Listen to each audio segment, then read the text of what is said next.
Good morning, almost good afternoon. Today is Sunday, December 21st, and this is the market ahead review for the week of December 22nd. And what we have going on for economic data tomorrow, very light on the books here. Tuesday, you have preliminary GDP quarter over quarter, durable good orders month over month. What else we have here? Yeah, GDP price index quarter over quarter as well. That's it for Tuesday. Wednesday, you've got unemployment claims, crude oil inventories, and then kind of light after that. You got the Christmas coming up here, so I would expect probably a little action tomorrow and Tuesday, and then things taper off on Wednesday. Then nothing else for the rest of the week. I think the markets are open on Wednesday, or on Friday rather, but I would not anticipate much happening there. So let's get into the broader markets. Broader markets had a pretty good day on Friday. The day we were looking for to get us some little push on the upward side here. What we needed, we regained some pretty key levels here. So on the S&Ps, the ES, we regained the 50-day SMA with some pretty good authority. Regained the 20-day SMA. We regained October 9th high of 68.70.75. We maintained above it. A little consolidation towards the end of the day, and we stayed high. We stayed higher on the close. So that very promising here. I do like the fact we regained this lower end of this regressional trend line right out of the open. Didn't even look back. Excuse me. So we're approaching now. Right here, I'd like to see us this week, approach the 69.80 level. This is be a mid-range of the regressional trend line that I have here. And then if we can get that level up here at 69.88, set back on December 11th, then I think we can push through, and then we can really start get going towards the end of the year. How much steam and how much follow-through we're going to get on that, not really sure, but we'll see where the market takes us. But a very promising day that we had. We definitely got above some pretty key levels here. We regained everything that we lost on the 17th.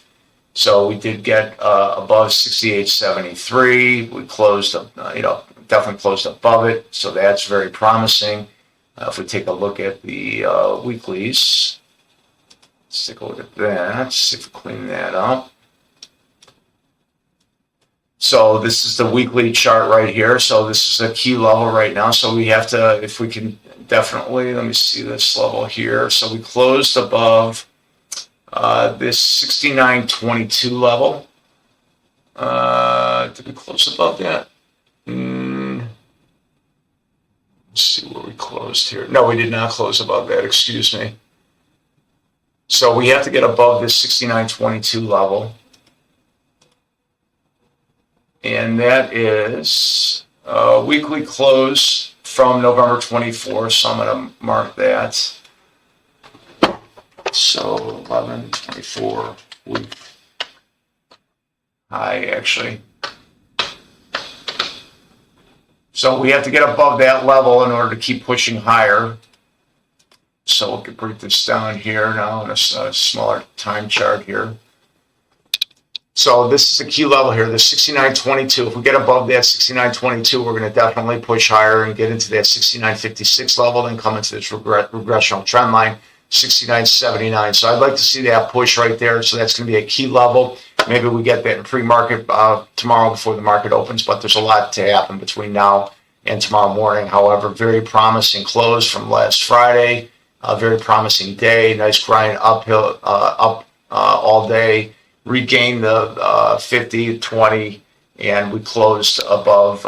And right now we closed above the highs from Thursday. So very promising there. Better yet than the S&Ps was the NASDAQ. The NASDAQ, we regained the levels that we needed to regain so we can get the tech start moving again. So we got above the 20-day SMA. We got above the 50-day SMA. So maybe we can get a little rally the last couple of weeks in tech stocks right now so we can finish off the year on a positive note. So pretty much the same thing on the NASDAQ. We got to get above that 25,688 in order to push into that 25,881.25. So it's going to be important tomorrow. We're going to need to hold these levels here. We'll definitely need to hold this 20-day SMA, 25,517 level tomorrow in order for us to continue to get that upward movement. If not, then we're going to pull back down into this lower regressional trend line. But very promising. We got above the highs from Thursday. So I would anticipate if we did pull back, this would be a level of pullback to this lower regressional trend line to push higher. I would like to see a little pop in the morning and then maybe pull back to these levels of the close from Friday. So very promising, but we'll see. We'll be able to analyze it a little better tomorrow morning when the market opens up. Let's get into Tesla. Tesla was a bit choppy on Friday, right off of the open. We thought we were going to definitely start making a new highs. I actually got long when we popped up above that 488.54 right on the open, and then it got smacked down and got rejected. And then we came down to certain levels. Got long here. Thought it was going to take it back up. I had some profits, and then I just did not take my profits, and the market fell apart a little bit towards the end of the day. But then I finally was patient enough to I tried to get some take a long here, got stopped out, and then finally I got my long here, and then it paid dividends, made my money, and then I got out there. So going into tomorrow, I'm still bullish on Tesla. If you take a look at it holistically and you back out of it, you could just see what Tesla's doing for us right now. Just really popping up higher here, even on these sell-offs. It's still holding its ground. You're right in this regressional trend line. We're right in the mid-range here, this mid-line of the regressional trend line here. So what I like to see on tomorrow, I like to see us hold this level, this 42.92 level, in order for us to push higher. I'd get confident in the longs if we can get above that 488.54 and hold instead of getting smacked down, and then we could push into that all-time highs 496. Maybe we could push in there before the year is out. If we lose this 479.38, we're going to get some more downside. And then maybe we're going to test the lows from Friday down here at 470, 472. If we lose that level, I think we come down to 470.75. If we lose that level, 470.75, I think we're quickly going to move down here and test that low at 467 again. And then if we look at our point of control levels, once again, our point of control levels that we have here, we still have an open point of control level open down here.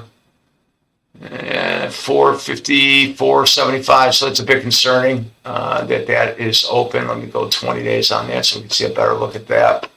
So this level is still open down here. So, we all know the way Tesla can move. It can move 30, 40 points in a day. Just when you think it's moving higher, you can see moving higher, it gets smacked down, moving higher, getting smacked down. So, you can never get too comfortable with Tesla, so you always have to watch your levels. So going into tomorrow, though, let's take a look at the 5-minute opening range trade.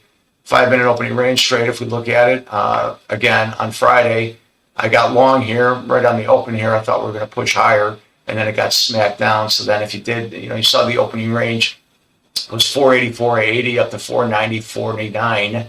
And then when it smacked down there and you broke that 480, and you stayed in it all day, you could have gotten about $10 out of that downside move. And you can see structurally, though, how once you lost these certain levels, how the break and retest came back beautifully, right? So you lost the level, came back up here, broke the opening range, and this is a break, and then it's a retest, and you can see all the wicks up here, and it just smacked it down, came back up here to this one level right here, broke that level, came back up here, retest, came back down once again, and then we regained this level towards the end of the day. So I'm keeping that 481.54 level there as a level. So I'm gonna watch that level tomorrow coming into the day. So that could be another key level going into tomorrow. As far as the strike prices I'm going to use, for tomorrow going into Friday expirations, which is going to be 526 expirations, 500 calls, and they closed at $3.55 premium. And I'm going to use the 465 put price, and they closed at a 390 premium. So this all could change by tomorrow morning. But one thing I keep forgetting, hit that thumbs up button, like this video, subscribe to the channel if you're new as we build a community, and hit that more button, join the Discord community also for live trading from 8:30 a.m. to 10 a.m. Central Time every day. Come on into the trading room. We go over the 5-minute opening range trade, along with some other different advanced trades that I take, and I go over my thought process while I'm taking a trade, and my stops, my take profits, and